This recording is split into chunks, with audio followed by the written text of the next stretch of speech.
ওমর দেশের ভিতরে মদ চলে কি চলে না এটা দেখার জন্য, অবজার্ভ করার জন্য তিনি রাতের বেলায় ঘুরতেছেন। জোরকন মারহাবা। হঠাৎ করে দেখতেছেন রাস্তার ভিতরে একজন যুবক ওই দিক থেকে আসতেছে ঊর্ধ্বশ্বাসে। যুবকের মাথার চুল বড় বড়, সাহুনি দেখলে মনে হয় একজন সন্ত্রাসী। জোরকন কি? সন্ত্রাসীদের চেহারা দেখলে বোঝা যায় কি যায় না? মতিগতি ভালো নয়, তার উদাস উদাস ভাব, উস্কো খুস্কো তার মনোভাব। এইটা দেখে হযরত ওমর চিন্তা করলেন, নিঃসন্দেহে এই যুবক অন্যরকম একটা কিছু হবে, একে আমি ধরবো, এর ভেতরে কি আছে আমি সেটা বার করে ছাড়বো। জোরকন মারহাবা। ওমরের সামনে শয়তানও হাঁটতে পারে না। হযরত ওমর আড়াআড়ি হয়ে দাঁড়ায় গেছেন। যুবক মাথা তুলেই দেখে হযরত ওমর তার দিকে আসতেছে। চিন্তা করলো আজরাইলের সামনে যাওয়া গেলে যাওয়া যেতে পারে, কিন্তু ওমরের সামনে যাওয়া যাবে না। যুবক আস্তে করে রাস্তার মোড় পাল্টায়া পাশে গিয়া ওখানে প্রসাবের ভান করে বসে গেছে। ধরুন কিসের ভান? ভানের প্রসাব আর আসল প্রসাব দুটার মধ্যে পার্থক্য কি? যেটা ভান করা প্রসাব এটা জীবনে শেষ হবে না, মানে ডাইরেক্ট লাইন হতেই থাকবে। আর যেটা আসলেই প্রসাব এটা দেরি হবে না, 2 মিনিট 1 মিনিট পরই, 2 মিনিটও লাগে না, 1 মিনিটও লাগে না, হাফ মিনিটের ভিতরে শেষ। কথা বল। হযরত ওমর দাঁড়ায় গেলেন, প্রসাব করতেছে করুক। দেখা যায় 10 মিনিট 15 মিনিট 20 মিনিট, আধা ঘন্টা 1 ঘন্টা তুমি ওঠেই না। বুঝতে পারলেন যে নিঃসন্দেহে সন্দেহজনক আচরণ, ঠিক কিনা কর। এক পর্যন্ত দাঁড়িয়ে থাকলেন, তোর কি হয়েছে না দেখে ছাড়বো না। আল্লাহু আকবার। আসাদ্দুহুম ফি আমরিল্লাহি ওমর। আল্লাহ রাসূল বলেছেন আল্লাহর আদেশ বাস্তবায়নের ক্ষেত্রে ওমরের চাইতে কঠোর প্রাণ আর কেউ নাই। মারহাবা কর। ওই যুবক 1 ঘন্টা পরে তাকায় দেখে ওমর তার দিকে চেয়ে আছে।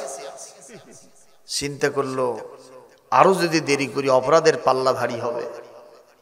ও আল্লাহ, আমি আপনার কাছে একটু ধর্ণা দিলাম। সুবহানাল্লাহ। আমার আল্লাহ বলেন যতই জুলুম করো আমার প্রতি, যতই জুলুম করো, যতই তুমি গুনাহ করো, যদি একটা বার আমার নামটা মন থেকে নিতে পারো তওবার হালতে, আমি আল্লাহ ঘোষণা করলাম বান্দা তুমি আছো যেখানে আমি আল্লাহ আছি সেখানে। জোরে বলেন ওহুয়া মাআকুম আইনামা কুনতুম। সুবহানাল্লাহ। আমি আছি যেখানে আল্লাহ আছেন, কোনো সন্দেহ আছে নাকি? এই যে এখানে যে আমরা কেউ কেউ যাচ্ছি, কেউ কেউ আসতেছি, কেউ কেউ চিন্তা করতেছি না আগামীকাল ব্যবসা প্রতিষ্ঠানে যেতে হবে, 11টা পার হয়ে গেছে, যাই বসে থাকি, এখানে থাকা যাবে না। আবার কেউ কেউ বসে আছেন, কোরআন আলোচনা হচ্ছে একটু শুনেই যাই। এটা কে দেখতেছেন? জোরে বলুন। কোনো সন্দেহ নাই, ক্লোজ সার্কিট ক্যামেরা, সিসিটিভি এখানে এভাবে তাক করা আছে। কে উঠতেছে, কে বসতেছে, কে শুনতেছে, কে অন্য চিন্তা করতেছে, সবগুলি কে জানেন। সুতরাং কোরআনের মাহফিলে যেহেতু বসেছি, একটু সৎ নিয়তে বসি ইনশাআল্লাহ। আজকে তাবারক তাবারক নাই তো, তাহলে এ বাসা শ্রোতায়রা সুবহানাল্লাহ। মহাস্থান এলাকায় তাবারক হয় না, কিন্তু এখানে নাই। আল্লাহু আকবার। কিন্তু আমাদের বগুড়ার ওই দক্ষিণ সাইডে ওখানে তাবারক ছাড়া, আমরা বক্তা তো থাকি, তারপরে একটা বক্তা থাকে যার নাম আলহাজ তাবারক আলী মন্ডল। উনি না থাকলে শ্রোতা থাকতে চায় না। আল্লাহু আকবার। কিন্তু সেক্ষেত্রে আপনাদের ধন্যবাদ জানাই, যারা এসেছেন পরীক্ষা দিয়া, যাই কোরআন শুনে আসি। সুবহানাল্লাহ, আলহামদুলিল্লাহ। আমি 100 নাম্বার আপনাদেরকে দিয়ে দিলাম, বলি আমিন। হযরত ওমর দাঁড়িয়ে আছেন, যুবক আল্লাহকে স্মরণ করে বলে আল্লাহ আপনি বলেছেন তুবু ইলাল্লাহি তাওবাতান নাসুহা আসা রাব্বুকুম আইয়ুকাফিরা আনকুম সাইয়্যাতিকুম ওয়া ইউদখিলাকুম জান্নাতিন তাজরি মিন তাহতিহাল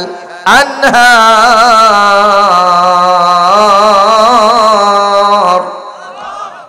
সূরা আত-তাহরিমের 8 নম্বর আয়াত। আল্লাহ রাব্বুল আলামিন বলেন যতই তুমি গুনাহ করো আমার কাছে তওবায়ে নসুহা করে চলে আসো, আমি আল্লাহ তোমাকে আমার রহমতের কোলে টেনে তুলে নিব, জীবনের সব গুনাহ খাতা মাফ করে দিয়া তোমাকে জান্নাতে ঢুকায় দেব। ঘোষণাকার এই যুবক বলছেন, আল্লাহ আমি তওবা করলাম, তবে আপনার কাছে আমার একটা দাবি, সেটা হলো এই, আপনার এমন শান এমন মান, আলা কুল্লি শাইইন কাদির ফাআলুল লিমা ইউরিদ ইয়াখলুকুল্লাহু মা ইয়াশা।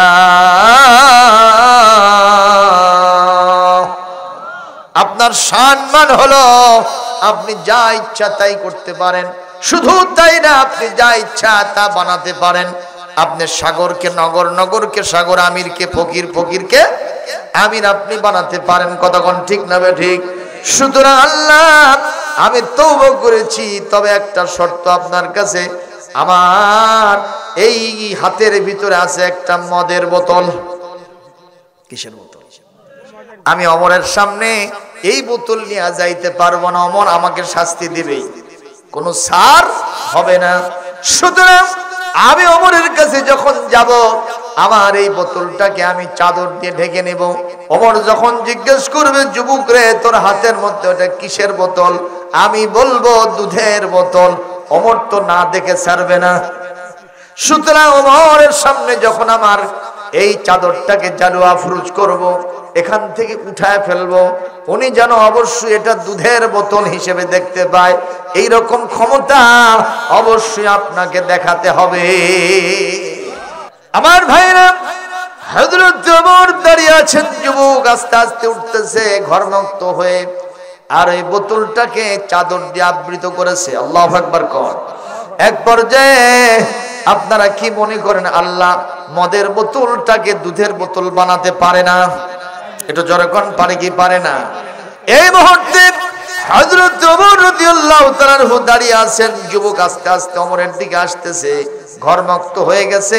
আমার আল্লাহর একটা ইরশাদ আছে সূরা তালাকের 3 নম্বর আয়াতের ভিতরে, ওমাইয়া তাওয়াক্কাল আলাল্লাহি ফাহুয়া হাসবুহু। আল্লাহর উপরে যদি কেউ তাওয়াক্কুল করে, নির্ভর করে, ডিপেন্ডেন্ট হয়ে যায়, মহান আল্লাহ তার জন্য যথেষ্ট হয়ে যায়। ঠিক না ঠিক? আমাদের তাওয়াক্কুল আছে আল্লাহর উপর। গত 17টা বছর বাংলাদেশে একটা ইসলামিক মুভমেন্ট, ইসলামী আন্দোলনের একটা সংগঠনকে যেভাবে নির্যাতন করে পৃথিবী থেকে বিদায় করার চেষ্টা করা হয়েছে, তারা ধৈর্যের সাথে, সবরের সাথে আল্লাহর উপরে তাওয়াক্কুল করে টিকে ছিল। এখন তারা ছাড়া এই জমিনে অন্যদেরকে দেখাই যায় না, কথা কয় না। এবং তাদের নেতৃত্বে ইনশাআল্লাহ বাংলাদেশে একটা ইসলামী জোট হয়ে যাবে। সিদ্ধান্ত হচ্ছে একটা আসনে একটা ইসলামী দলের প্রার্থী থাকবে। তাহলে জনগণ বুঝবে হুজুরদের ভিতরে খালি চুলাচুলি কিলাকিলি নাই, হুজুরের মধ্যে ঐক্য আছে। ঠিক কিনা কম? আর এই ঐক্যে ফাটল ধরাবে যারা, এই জাতির শত্রু হবে সবচেয়ে বেশি তারা। জোরে বলুন ঠিক না ঠিক? কারণ আল্লাহ চান ওয়াতাসিমু বিহাবলিল্লাহি জামিআ, তোমরা আল্লাহর রজ্জুকে অর্থাৎ কোরআনের ভিত্তিতে তোমরা একমতে এক পথে থাকো। সুবহানাল্লাহ কও। একমতে এক পথে থাকলে শক্তি আছে না? আপনাদের এলাকায় ঢল হয় নাকি? ঢল হয় না? এগুলা জমির তো পানি ভরে যায়। দেখবেন যখন বড় ঢল হয় তখন চড়ার মধ্যে যাবেন, যে দেখবেন অনেক সময় বাড়ি ঘর চলে গেছে। আচ্ছা, যায় যেখানে যেখানে ঢল হয় সেই কথা বলতেছি। তো দেখবেন গরু ছাগল পর্যন্ত চলে যায়, বন্যা এলাকায় যায় না? বাড়ি ঘর সব ভেসে যায়। অনেক মানুষ ঘুমাইছিল, সে মানুষও ভেসে চলে গেছে। কিন্তু চরার ভিতরে আমি যে দেখলাম, আরে দুনিয়ার সবচেয়ে ছোট প্রাণী পিঁপড়া সবগুলো এক জায়গায় খুবই লেগে আছে। ওরা কিন্তু পতন হয় নাই, মরে যায় নাই, ভেসে যায় নাই, ওরা সব এক জায়গায় এরকম আসতেছে। আমি চিন্তা করলাম, এত হাতি ঘোড়া গেল তল, আরে ভেড়ার মতো ছোট প্রাণী, এরা কয় যে কত জল। তার মানে এদের ধ্বংস হলো না কেন? আল ইত্তিহাদ কুওয়াতুন, unity is the best policy of success. অর্থাৎ একতাই বল। জোরে কোন ঠিক না ঠিক? এই কাজই তাদের ভিতরে হয়েছে।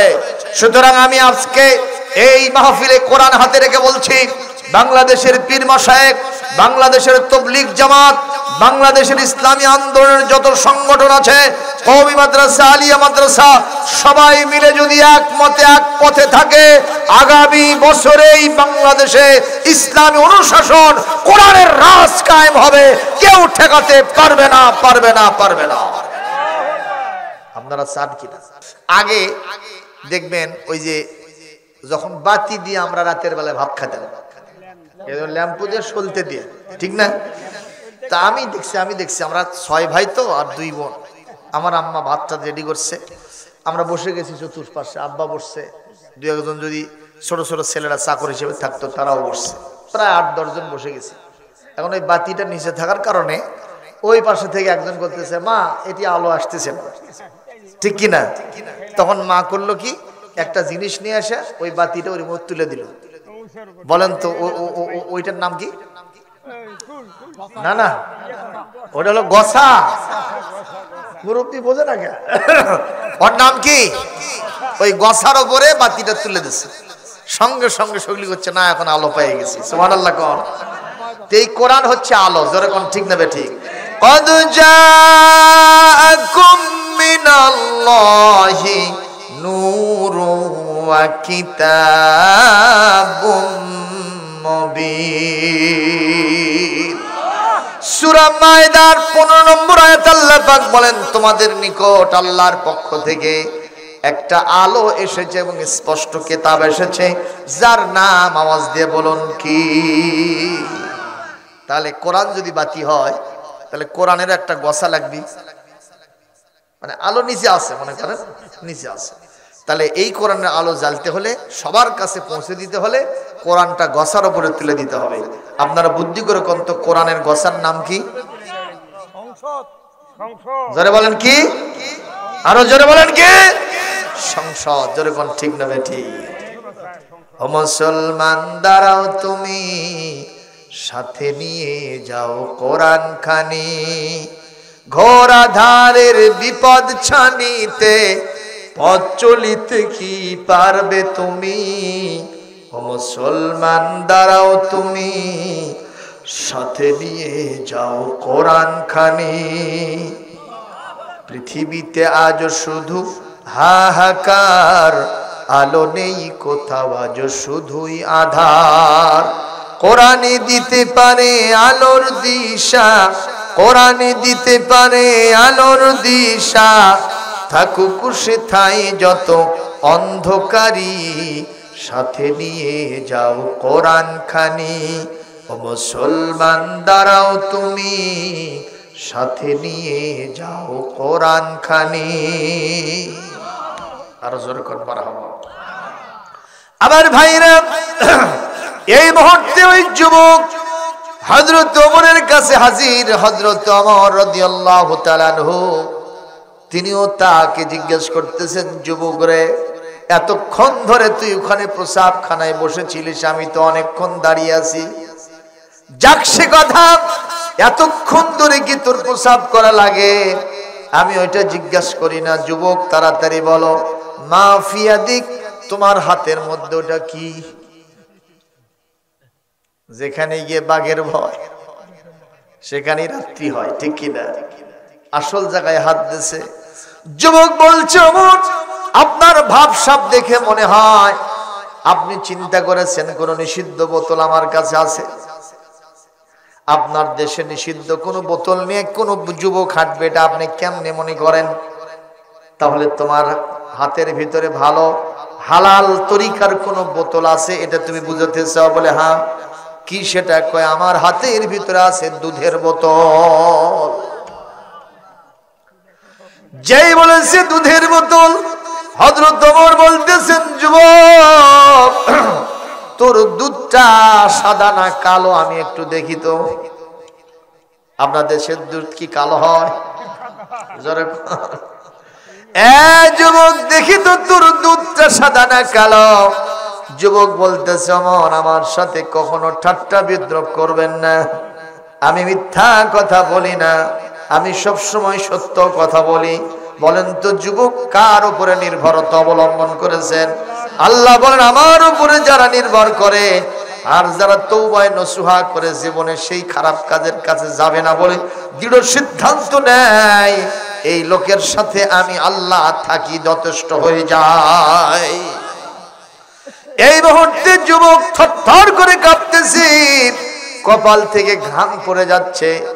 আস্তে করে ওই বোতলের ওপর থেকে চাদরটাকে জালুয়া ফুরুস করেছে। যুবক তাকায় দেখে, হযরত ওমর তাকায় দেখেন, ফেরেশতা মণ্ডলী তাকায় দেখেন, পৃথিবীর সব সৃষ্টিজীবগুলো তাকায় দেখে ওই যুবকের কালো মদের বোতল সাদা ধবধবে দুধের বোতল হয়ে গেছে। লিল্লাহে তাকবীর, লিল্লাহে তাকবীর। মুসলমান, এই জাতীয় নেতা যদি হয়, দেশের ভিতরে মদ পানকারী কোন যুবককে ওষুধের পয়াম বানানোর জন্য পাওয়া যাবে না। ঠিক না বে ঠিক? আর আজকাল রাস্তাঘাটে যুবকেরা খালি পেঁয়াজ লাগে। এই যে এখানে এই যে এই পাশে কোনো এক জায়গাতে আমরা রাস্তা ভুল করে গেছি, একজন এসে করছে, হ্যাঁ 10টা পার হয়ে গেছে, আপনি কেবল আসছেন। তখন আমার 9টাই বাজেনি, চিন্তা করেন। মানে ওর গতি গতি দেখে বুঝতে পারলাম ওই ডাল খাসে। এইটা আসতে সত্যি ঘটনা, আমার সবর সঙ্গীরা জানে। তাহলে আশেপাশে এই কাম চলতেছে, কথা কন না কেন? আহা, নামে বেনামে ছেয়ে গেছে। আর হাদিসে আসছে, আল খামরু উম্মুজ যুনুব, এই পৃথিবীতে এই মদ মাদকাসক্তি হলো সকল পাপের মূল। কথা কন না কেন? খামর শব্দ দিয়ে মদের নাম দেওয়া হয়েছে। খামর মানে হলো খেমার থেকে মহিলাদের যে মাথার চাদর থাকে না, যেটা দিয়ে তারা গলা বুক ঢাকে, এটাকে বলা হয় খামর। তো এটা দিয়ে মদের নাম কেন দেওয়া হলো? বলে এইটা যদি কেউ খায় তখন তার মস্তিষ্কটা আচ্ছন্ন হয়ে যায়, সুস্থ ব্রেন সুস্থ বিবেক তার আর থাকে না। এই জন্যই তো রাত 2টার সময় বাড়িতে গিয়ে বলতেছে, মা মা মা দরজা খুলে দে। আর মা মরছে 14 বছর আগে। ডাকতেছে কা বউ খুলবেন না করে দরজা খুলে দে। কয় ভালো মানুষ টের পাও না, আমি তোর বউ না। কয় খালা চুপ থাক। বউ আবার খালা করে গেল, জোরে কন নাউজুবিল্লাহ। তাহলে ওই কি খাসে? ডাল খাসে। জোরে কন, কথা ঠিক না ঠিক? এটা ঝাঁটা মেরে জমিন থেকে বিদায় করতে হবে যদি সেই মানের লোক সেখানে যায়। কথা বলেন ঠিক না ঠিক? আল্লাহ যেন তৌফিক দান করেন, জোরে বলে আমিন। এরপরে 2 নম্বর হলো জুয়া। অনলাইন জুয়া এখন আছে না নাই? হাইরে, অনলাইন জুয়া যারা খেলতেছে এরা সর্বশান্ত হয়ে যাচ্ছে, ভিটামাটি বিক্রি করে শেষ। আমার এক নিয়ারেস্ট আত্মীয় এই অনলাইন জুয়া খেলতে খেলতে সরকারি অফিসার, ওর সমস্ত কিছু শেষ, বৌসল পর্যন্ত বিদায় হয়ে চলে গেছে। যে ঘরে থাকে সেই ঘরটা পর্যন্ত বিক্রি করেছে। আমরা আশ্চর্য হয়ে যাই, এতগুলি টাকা বেতন পায় কোথায় যায়? পরে খুঁজে দেখা গেল সে অনলাইন জুয়ার সাথে জড়িত হয়ে গেছে। এটা ঝাঁটা মেরে বিদায় করা হবে তখন, কোরআনের শাসন কায়েম হবে যখন। কথা বলেন ঠিক না ঠিক? সুতরাং জুয়া খেলা যাবে। আর 3 নম্বর, লটারি আমাদের দেশে আছে না নাই? যদি লাইগা আছে না নাই যেরকম, এই লটারি বিদায় করতে হবে। আর 4 নম্বর, পূজা পার্বণ দেশে আছে না নাই? আমরা তো পূজার সময় এই কথা বলি, ধর্ম যার যার, উৎসব সবার। এটা যদি স্লোগান হয় তাহলে চাকরি যার যার, বেতন সবার। কথা কয় না? বাড়ি যার যার, থাকা সবার, জমি যার যার, ফসল সবার। এ কথা কি বলা যাবে? সুতরাং লাকুম দীনুকুম ওয়ালিয়া দিন মানে হলো ধর্ম যার যার, উৎসব হলো তার তার। কথা কোন ঠিক কিনা? যারা বলে ধর্ম যার যার, উৎসব সবার, এরা হলো মুনাফিকের বাচ্চা, মুনাফিক। এরা হলো দোদেল বান্দা, কলমাসর, না পায় শ্মশান না পায় গোর। আজকে খালি পালে বেড়াচ্ছে, কোন জায়গায় কোথাও স্থান হইতেছে না। জোরে কোন ঠিক কিনা? সৌদি আরবকে বলতেছে একটু জায়গা দেন, কয় হবে না। ইরান ইরাককে বলেছে, কয় হবে না। আমেরিকাকে ব্রিটেনকে বলেছে কয় হবে না, কানাডা অস্ট্রেলিয়া কয় হবে না।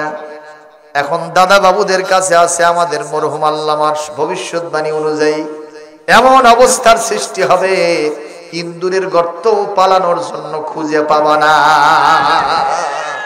আল্লামা সাইদি আল্লাহর ওলি, কোনো সন্দেহ নাই।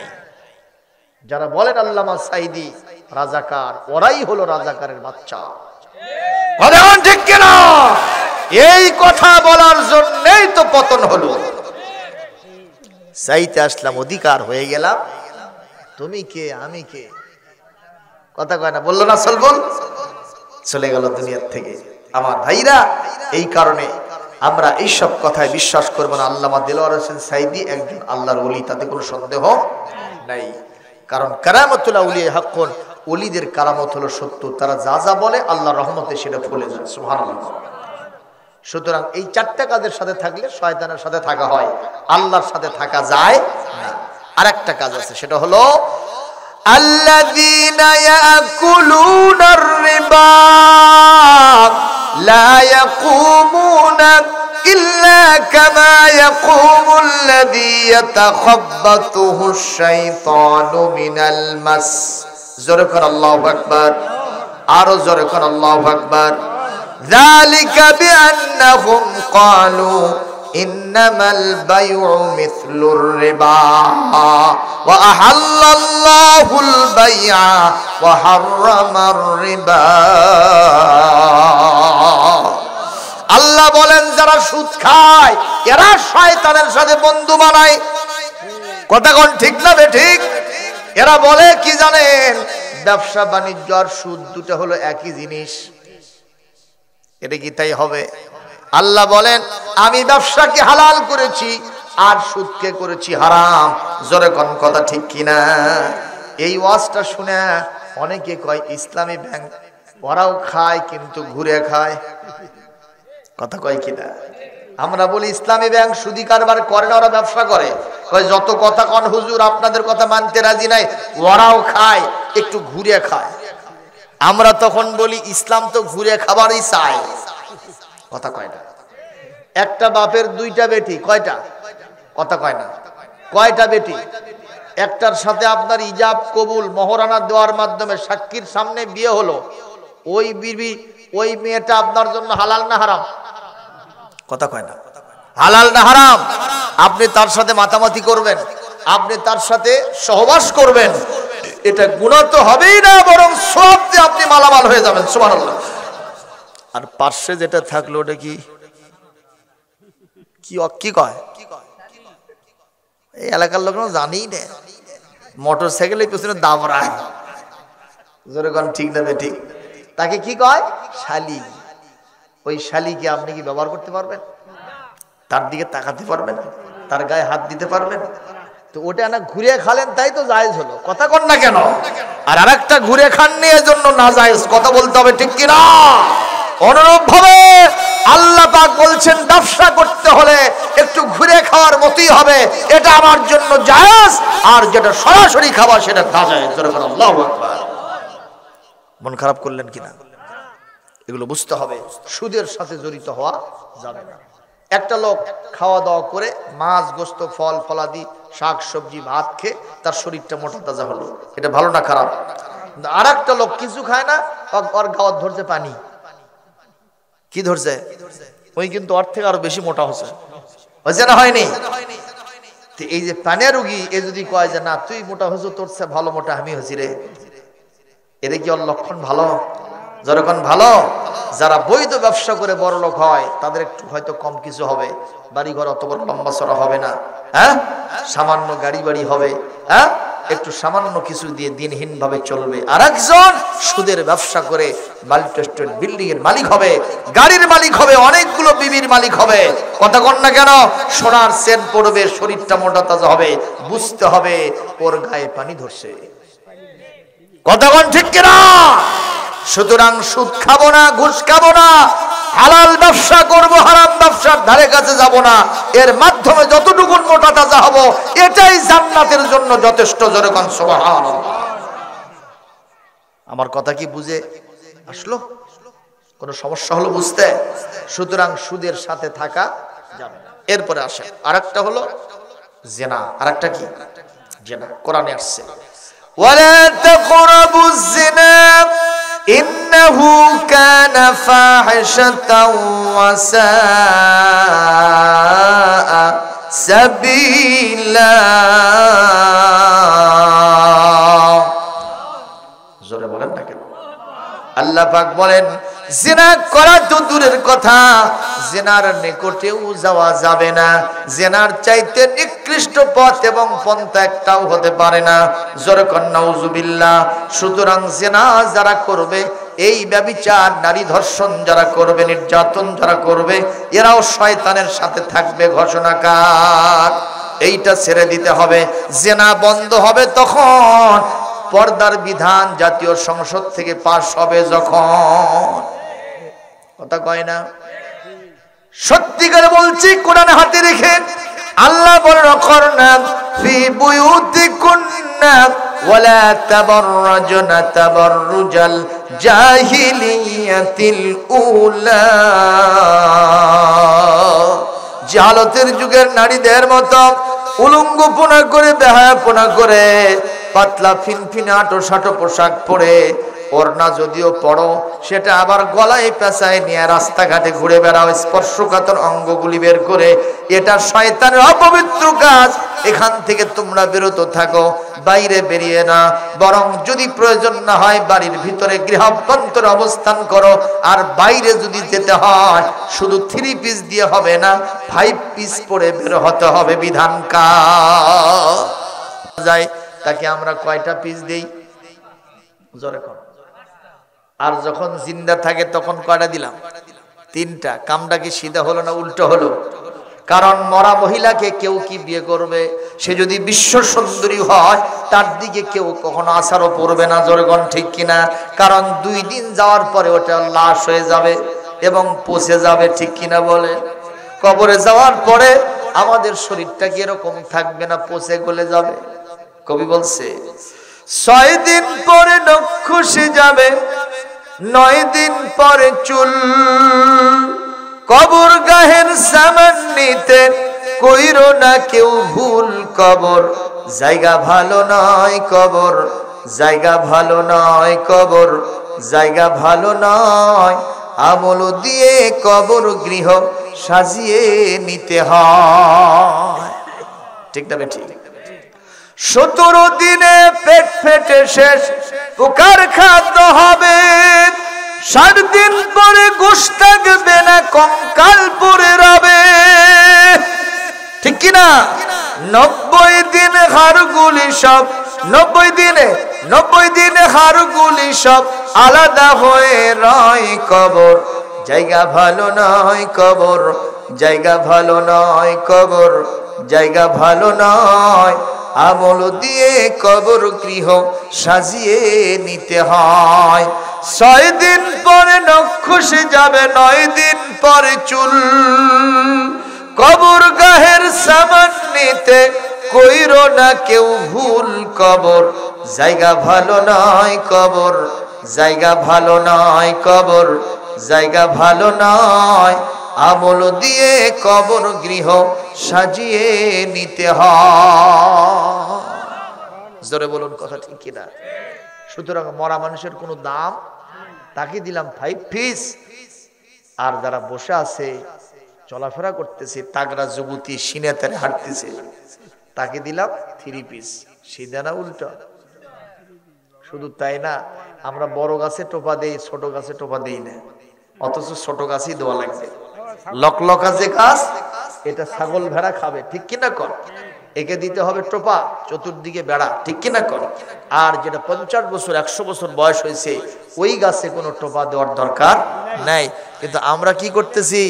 যে মহিলা যুবতী, কথা বল, 14 বছর থেকে শুরু করে 55 বছর পর্যন্ত, সেই মহিলাকে আমরা বোরখা দেই না।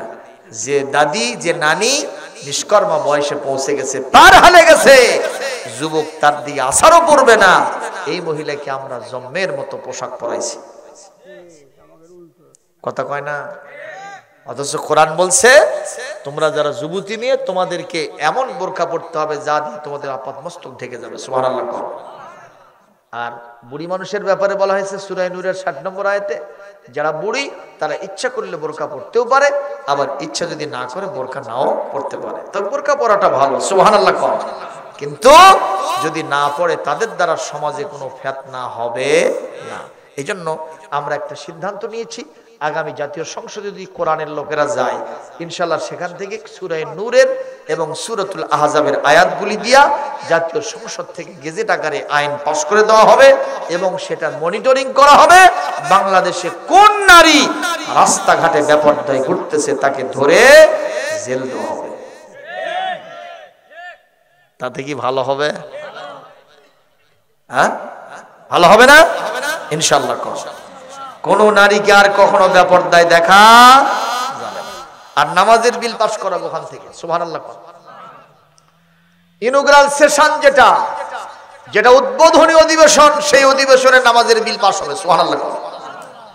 আর নামাজের বিল পাস হওয়ার সাথে সাথে গোয়েন্দা বাহিনী ঘুরবে কারা বেনামাজি আছে। মস্তান বাজারে আজান হলো, কে কে নামাজ পড়তে গেল আর কে কে গেল না, এগুলো সব তালিকা হবে।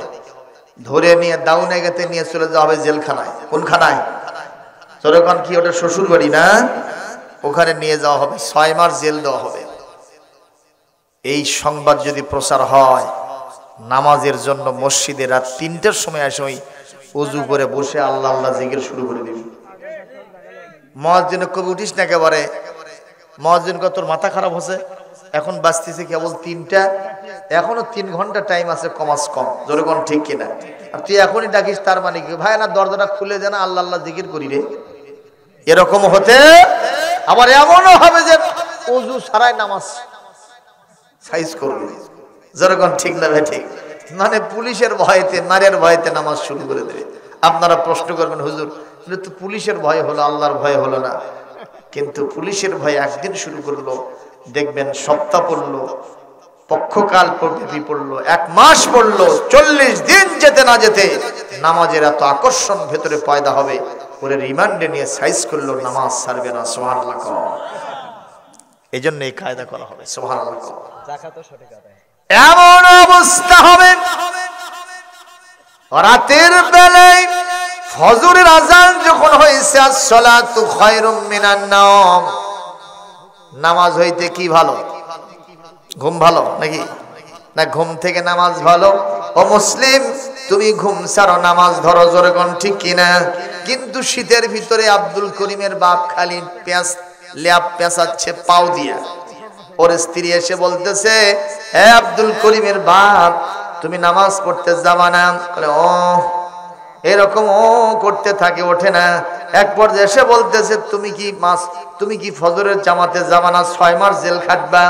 এই কথা কানের মধ্যে ঢোকাও সারা, ওই 4 হাত পাও লাফে ওঠা সারা, ওযু নাই, গোসল নাই, তাকবীরে উলো ধরার জন্য ওর বইয়ের পেটিকোট আর ওর জুব্বা পাশাপাশি ছিল, ওই জুব্বা কাপড় দোয়ার ধরে পেটিকোট কাপড় দিয়ে মারছে দৌড়। রাস্তার মধ্যে যায় টুপি মাথা দিবে, কিন্তু পকেট হাতে পায় না, জোরে কোন আল্লাহু আকবার। মেবি এরকম হতেও পারে। আমার ভাইরা, এই কারণে বলবো, মারের উপরে কোনো ওষুধ নাই। আল্লাহ পাক আমার নবীকে দোয়া শিখায় দিয়েছেন, ওয়াজআলনি মিন লাদুনকা সুলতানান নাসীরা। একটু জোরে কোন আল্লাহু আকবার। আল্লাহ পাক বলেন, নবী হে, আমার কাছে দোয়া করে আপনি মদিনায় যান। সেটা হলো এই, আপনি আমার কাছে দোয়া করেন, হে আল্লাহ আমার রব, আপনার পক্ষ থেকে আমার জন্য একটা প্রতিষ্ঠিত রাষ্ট্র শক্তি দান করেন। এক কথায়, ক্ষমতা ছাড়া ইসলামের সৌন্দর্য প্রকাশ পায় না, কথা কোন ঠিক কিনা? আজকে যদি হুজুররা ক্ষমতায় থাকতো, আমি আব্দুল সালাম এখানে আসলে হাজার হাজার জনতা হাজির হতো। হুজুর যতক্ষণ পর্যন্ত না নামবে, একটা লোক প্রসাব করতেও বের হতো না। প্রয়োজন এখানেই কাম সারতো, জোরে কোন ঠিক কিনা? কারণ এখন ডিসি সাহেব যদি এই মঞ্চে আসতো, আপনারা কি মনে করেন লোকের সংখ্যা কি বাড়তো না কমতো? যতক্ষণ পর্যন্ত ডিসি না যাবে, যেহেতু তার সাথে ফোর্স বাহিনী আছে, ইসলাম যদি কোনোদিন কায়েম হয়ে যায়, এক একজন বক্তার সাথে কমাস কম 20 জন পুলিশ থাকবে। কয়জন? 20 জন পুলিশ থাকবে, একজন অফিসার সুদ্ধা। আল্লাহু আকবার জোরে কর। আর একজন ইমাম সাহেব, আপনাদের মহাস্থানের কেন্দ্রীয় মসজিদের সম্মানিত খতিব আর ইমাম, তাদের সাথে 5-7 জন করে পুলিশ সব সময় থাকবে।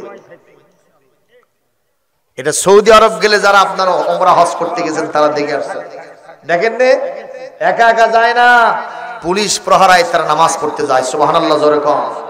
সুতরাং ক্ষমতা যখন ইমানদাররা পেয়ে যাবে, তখন ওই প্রিন্ট ইলেকট্রনিক মিডিয়ায় ওই সব মহিলারা আর প্যান প্যানে সুর দিয়ে জারি যুবকদের চরিত্র খারাপ করতে পারবে না।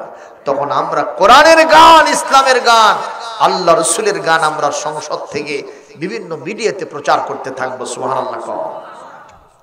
এমন যদি হতো আমার দেশের খলিফা হতো ওমরেরই মতো, হতো আবু বকরের মতো, বলেন আল্লাহু আকবার। এমন যদি হতো আমার দেশের খলিফা হতো ওমরেরই মতো, হতো আবু বকরের মতো, প্রজার দুঃখে তাদের চোখে আসতো না রে ঘুম, দেশের ভিতর পড়ে যেত শান্তি সুখের ধুম, ঠিক কিনা? ধনী গরিব ভালোবাসার জীবন ফিরে পেত, যদি আমার খলিফা হতো ওমরেরই মতো। আল্লাহু আকবার। জনগণের খোঁজ খবর নিত রাত দুপুরে, ঘুরে ঘুরে দেখতো কি কেউ আছে অনাহারে, ঠিক না? আমার দেশের মা বোনেরা লাঞ্ছিতা হতো না, আমার দেশের কৃষক শ্রমিক বঞ্চিত হতো না, ধনী গরিব ভুখা নাঙা নাহি পাওয়া যেত, যদি আমার খলিফা হতো ওমরেরই মতো। এমন যদি হতো, না মারহাবা দেন বারে, মারহাবা আসতে দেন, পুলিশ আসবি বলে আবার ওই চিন্তার আছে। জোরে কোন মারহাবা। লিল্লাহে তাকবীর, লিল্লাহে তাকবীর। আল কোরআনের আলো সংসদে জালো, নারে তাকবীর। আলহামদুলিল্লাহ জোরে কর। ওমর ঘুরতেছেন মরুভূমির ভিতরে, দেখে এক উটের রাখাল উট চড়াচ্ছে। ওমর যায় বলতেছেন, রাখাল, ইয়া আইয়ুহার রাঈ তাল হুনা, তুমি আমার কাছে এসো। তখন রাখাল আসছে, এসে বলছে, মাযা তাকুল, কি বলেন আপনি, কি কথা শুনতেছেন? কষ্ট হচ্ছে? সামান্য আর কয়েক মিনিট কথা বলে শেষ করে দেব। কষ্ট হলে হাত তোলেন যে হুজুর আর চলবে না, বন্ধ করে দেন। কি চলার পক্ষে আছেন 5-10 মিনিট? দেখি কারা কারা চলার পক্ষে, হাত তুলে দেখেন, হাত তোলেন। দেখেন তো কার হাত নিচে আছে, ওই যে যারা পালে গেছে তারিখের বন্ধু। হ্যাঁ, জোরে সোরে হাত তোলেন, লিল্লাহে তাকবীর। এবার হাত নামান। রাখালকে গিয়ে বলতেছেন, রাখাল রে, এ রাখাল, এখান থেকে আমার কাছে একটা উট বিক্রি করবা। কি বিক্রি করবে? একটা উট বিক্রি করো। রাখাল বলতেছে, এই উটের মালিক আমি না, আমি বিক্রি করতে পারবো না, আমি হলাম উটের রাখাল। এরকম ঠিক কিনা? হযরত ওমর বলতেছেন, সমস্যা কি? তুমি মালিকের কাছে গিয়া বলবা একটা উট দলছুট হয়ে আমার পাল থেকে সরে চলে গেছে কোথায়, আমি আর খুঁজে পাইনি। এটা যদি বলতে পারো, উটটা বিক্রি করলে আমার উপকার হলো আর তোমার পকেটে কিছু টাকা গেল, খালি এক না কলি হয়ে যাবে। সঙ্গে সঙ্গে রাখাল বলতেছে, আপনাকে দেখে মনে হচ্ছে খুব বড় হুজুর। ওমরকে চিনতে পারে না। আপনাকে দেখে মনে হয় বড় হুজুর, কিন্তু আপনি যা বললেন আপনার চেয়ে বড় খেজুর আর কেউ নেই। কথা কোন ঠিক না? আপনি কোন হিসেবে বলতে পারলেন এটা মিসেস হাসা বলে আমি টাকা কামাই করব? এটা তো কখনো হতে পারে না, এটা আমি বলতে পারবো না। আমাকে গুনে দিয়েছে, আবার গুনে বুঝে নেবে, আমি বিক্রি করতে পারবো না। বলে, দেখো এই কথা যদি বলো তাহলে কিন্তু উনি বুঝতে পারবে না। বারবার আপনি এক কথা বলে, আচ্ছা উনি যদি না বোঝে না বুঝুক, কিন্তু ওই যে আমার যে মালিক আছে, ওরও একটা মালিক আছে, আমারও একটা মালিক আছে। আপনি মানুষ হিসেবে মানেন কিনা আমি জানি না, আপনারও একটা মালিক আছে যার নাম হলো আল্লাহ। সুবহানাল্লাহ বলবেন না? সুবহানাল্লাহ বলবেন না? আমি আমার উটের মালিককে বুঝাতে পারি, ধোকা দিয়া বোকা বানায়া কামনা চোখা করে টাকা কামাই করতে পারি, কিন্তু মহান আল্লাহকে আমি ধোকা দিতে পারবো না। ইয়ালামু খাইনাতাল আয়ুনি ওয়া মা তুখফিস সুদূর। মানুষের চোখের লুকোচুরি যিনি দেখেন, অন্তরের খবরও যিনি জানেন, তিনি কে? জোরে কোন তিনি কে? সঙ্গে সঙ্গে হযরত ওমর বললেন, এ রাখাল, তুমি তাহলে সেই মহান মালিকের ভয়ে কাজ করতে পারবা না? বলে, হ্যাঁ, আমার পক্ষে এটা কখনো করা সম্ভব নয়। সঙ্গে সঙ্গে হযরত ওমর পরিচয় না দিয়ে সিজদায় পড়ে গেলেন মহান আল্লাহর শরণে। তিনি বললেন, আল্লাহ, এমন এক দেশের রাষ্ট্রপ্রধান আমি হইছি যেই দেশের মানুষকে ভালো করার জন্য পুলিশ লাগে না, আর্মি লাগে না, বিজিবি লাগে না, কোনো প্রকারের অস্ত্র লাগে না। এদেশের মানুষ আপনার ভয়ের কারণে, আপনার যে তাকওয়া, আপনার যে খৌফে খোদা, এটা ভেতরে থাকার কারণে সেলফ কনফিডেন্ট হয়ে যায়, ওরা নিজেরা দুর্নীতি মুক্ত হয়ে যায়। এই দেশের রাষ্ট্রপ্রধান হওয়ার কারণে আমি ধন্য গণ্যমান্য বরেণ্য হয়ে গেছি। জোরে কোন সুবহানাল্লাহ। মুসলমান, সেই জন্যই বলি, ওমরের মতো শাসক আমার জমিনে দরকার আছে না নাই? এই বুখারী শরীফের হাদিসের মধ্যে আছে, রাসূল বলেন, তিনটা কোয়ালিটি দেশের মানুষের মধ্যে থাকলে ও দেশের মানুষের জমিনটা জান্নাতের বাগান হয়ে যাবে। এক নম্বর, ইদা কানা উমারাউকুম খিয়ারাকুম, যদি তোমাদের নেতাগুলি ওমরের মতো ভালো মানুষ হয়। সুবহানাল্লাহ কোন।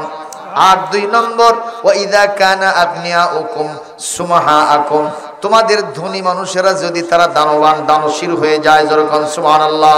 আর তিন নম্বর, ওয়া ইদা কানা উমুরুকুম শুরা বাইনাকুম, আর তোমাদের সব কাজগুলি যদি পুরুষ পরিষদের মাধ্যমে পরামর্শের ভিত্তিতে পরিচালিত হয়। ফাজহরুল আরদি খায়রুল লাকুম মিন বাতনিহা, কবরে যাওয়ার চাইতে দুনিয়ার জীবনটাই তার জন্য জান্নাতের বাগান হয়ে যাবে। এই তিনটার ভিতরে ভালো নেতা আছে না নাই? যে নামাজ পড়ে না, বিড়িখোর, ভাঙখোর, তারিখোর, হিরোইনখোর, তারা কি ভালো নেতা হতে পারে? দাড়ি এক গাছা নাই, মোজ দিয়া মুখ ঢাকা, হাসে না কান্দে বোঝা যায় না, এ কি ভালো নেতা হতে পারে?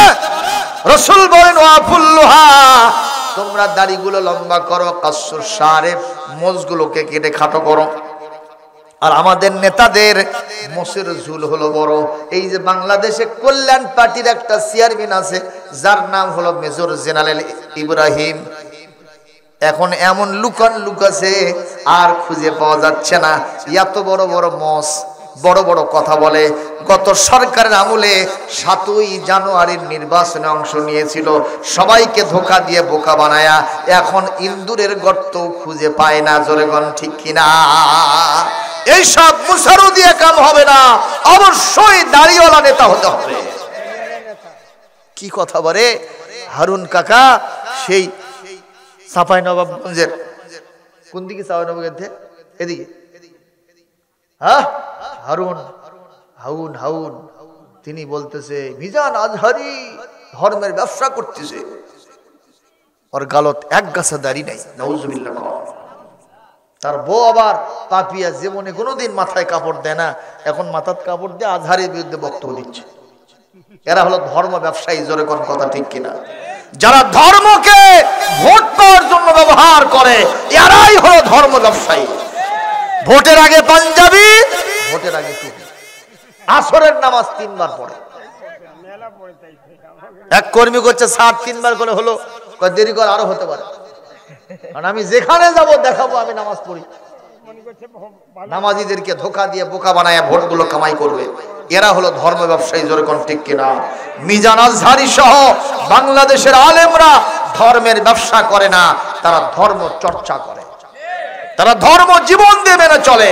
আর তোমরা কও আমরা ধর্ম মানি কিন্তু ধর্মান্ধ আমরা হই না। ধর্মান্ধ বলতে কি বুঝাও? আমাদের চিন্তা হলো আমার ব্যক্তি, পরিবার, সমাজ এবং রাষ্ট্র শয়নে স্বপনে চলনে ফেরনে ওঠনে বসনে আদালতে এবং কাচারিতে এবং আমাদের সমস্ত কাজ কারবারে ধর্ম বাস্তবায়ন হবে, এটাই হলো ইসলামের দাবি। জোরে কোন ঠিক কিনা?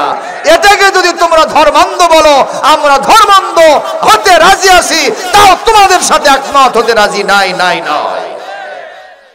ঠিক কিনা কোন?